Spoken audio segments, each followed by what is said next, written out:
First of all, like, could that fight have gone any better? Could you have drawn that up more perfectly than how that played out? I mean, I haven't watched it back yet, but I don't think so, man. It's surreal. It's wild to think that like just 30 minutes ago I was in an octagon fighting one of the toughest men in the world. It's like, and now we're just sitting here all like, we're all sitting here like it wasn't a big deal for the past 10 weeks of just like, all right, shit, I gotta get ready for this thing, and I gotta be sharp, and now you just get that big release, and it feels like it's been a long time since I've had that massive like fireworks release, because it was it felt like Vancouver was the last time I had it. I had that almost a good performance in Toronto, and then lost at the very end of the fight, and then had I won a fight in Edmonton, and it was what I needed for my career, but it wasn't it wasn't this, So I was just another guy on the card that night. Tonight I was like, that is what I got into MMA to do. Is it almost a freeing sense in there? Oh, yeah. Like after or during? But like both, honestly. Honestly, both. There is a little bit of the like, the door locks, he says, go. And it's like, all right, man, we're jumping out of the plane. Like, we're free falling here. Like, there's no turning back. The only way out is through. Let's go. And then afterwards, once it works out, it's just like, oh, like, yes, man, thank God. Like, this feeling I've been chasing since June of 2023. Like, I get it again. Yes, thank you. And I know, especially at the media days and all the interviews, you've downplayed his comments. You even said, like, don't boo him. We're celebrating tonight. But just what was that reception to, like, not just, I'm sure you heard it at the weigh-ins, like you couldn't hear the person next to you talk because of the boos, and then when you came in, you were basically Captain Canada in there. You felt like the biggest star on this card. So just talk about the crowd reaction, just your fight as a whole. Man, again, Edmonton, I know it wasn't the performance that people have come to expect from me. So I thought, I'm like, okay, well, I had a loss, and then I had a fight that was, just a strategic kind of poke fight, outscore somebody and just get some time on the canvas. So I'm like, okay, maybe this one, I'll just be another Canadian on there and won't necessarily get that warm reception I got in Vancouver, and this coming out for the weigh-ins, I was like, oh no, I miscalculated that. This is the loudest crowd I've ever heard. This is so sick. I got to feel like the man and just like walk out and just try and soak it all up, man. You only get this feeling so many times in your life. This is something that most people never get to feel, and I don't want these moments to pass by without being absorbed and appreciated. And then what do you want next for your career? I know this is like the highest of highs that a person can probably experience, but at what point do you sit down and now look ahead, or is that, like, as Dana said, like, that's a Tuesday conversation? That's a Tuesday of June conversation. Give me a little bit to just chill. I don't cut corners, man. I don't take this lightly. This isn't even before the loss. It's not like, oh well, now I'm gonna start taking this seriously. It's like, dude, I've been a professional fighter for 14 years. Like this, I took some time off from competing just to coach for a while. 14 years is a long time, and I've put so much focus and attention into this game. And again, yeah, I don't cut corners. I don't really take any time off. I'm saying give me some time. I'm not gonna end up actually taking real time off. I know who I am, but right now in my head, I think I'm gonna take some time and go to a beach or something, or go to a cottage in Muskoka or something. But yeah, no, that's a Tuesday conversation. Just last one for me. I know you said kind of the build-up with him was the cherry on top, makes this exciting, but his pre-fight comments were he was more durable and he had more firepower, and then you put him away in basically less than a minute. Is that the extra cherry on top to kind of use his words against him, essentially? I mean, I got some good power in my hands too, man. Like, I won by knockout in my first fight. I wore my blood-soaked flag that I wore out to the Mickey Gall fight, still covered in blood stains, which I was like, shit, should I wear that out? Is that disrespectful? Do I have blood all over the flag? And I'm like, no, man, I want that as like an added thing that I'm taking to the octagon with me. Like, no, man. And it was the same, I caught him with a left hook to put him away, just like that night too.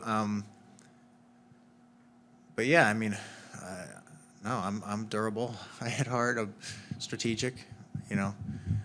And he is too, man. I mean, this is the brutal part about this game is like, oh man, you lost and he lost, you won. Like that means you're really good and that he sucks, right? It's like, no, dude, that's a really good fighter. That guy has starched dudes in the UFC. Like that guy's good, man. I felt sharp tonight. I trust the process. I trust my coaches. I trust my team.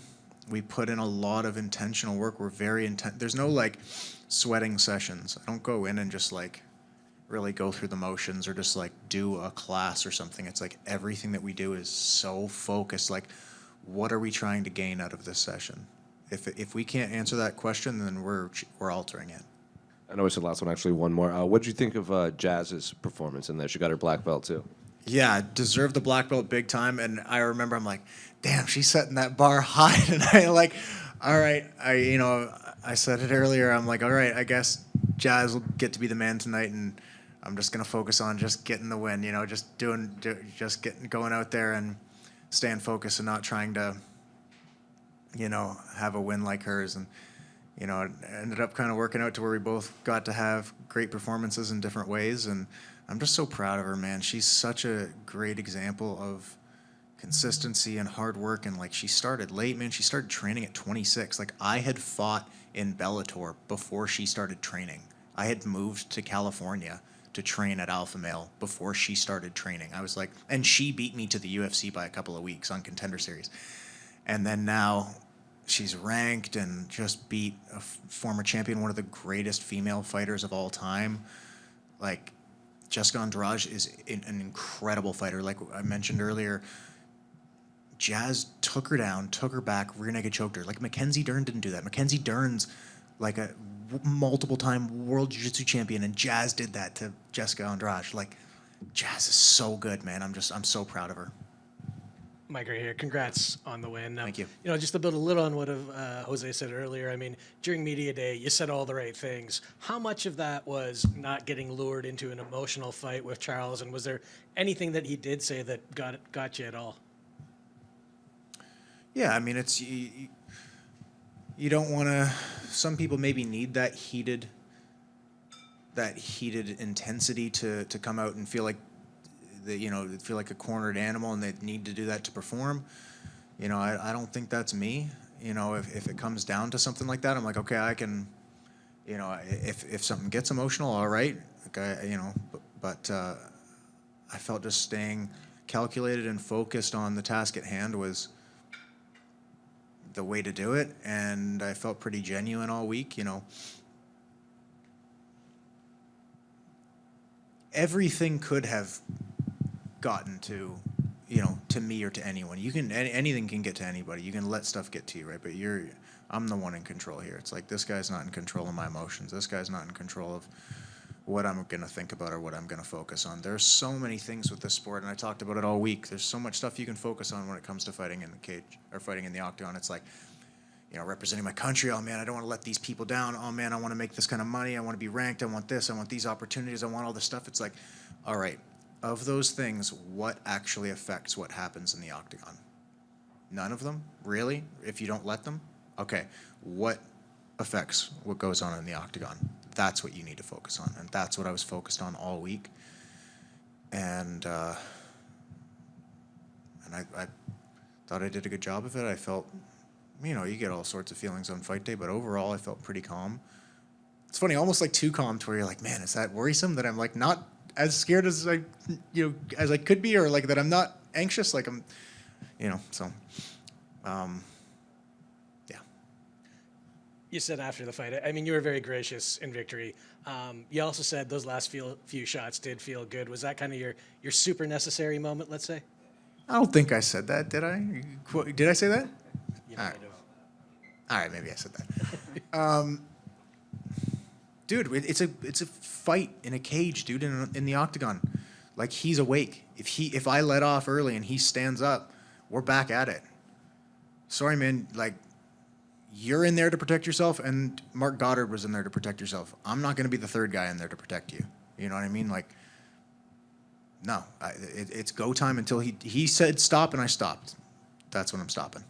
Fair enough. And then you talked about Jazz. There was a clip going around, big moment between the two of you backstage. You've done this a few times now where you've shared a card. Do you prefer that, or would you rather not be fighting when she's fighting? Like, how do you look at it? No, I love sharing a card with Jazz and my teammates. That's, every time we book a fight, it seems like it's like the fight week, same week we both get a fight together, and our saying is 2 weddings, because when it comes to fighting, fighting is kind of like, based on the result, people either treat you like you got married or treat you like you're at a funeral. It's either like, yes, congratulations, everything's great, everything's going well, or it's like, I'm really sorry for your loss. And it's like, oh, dude,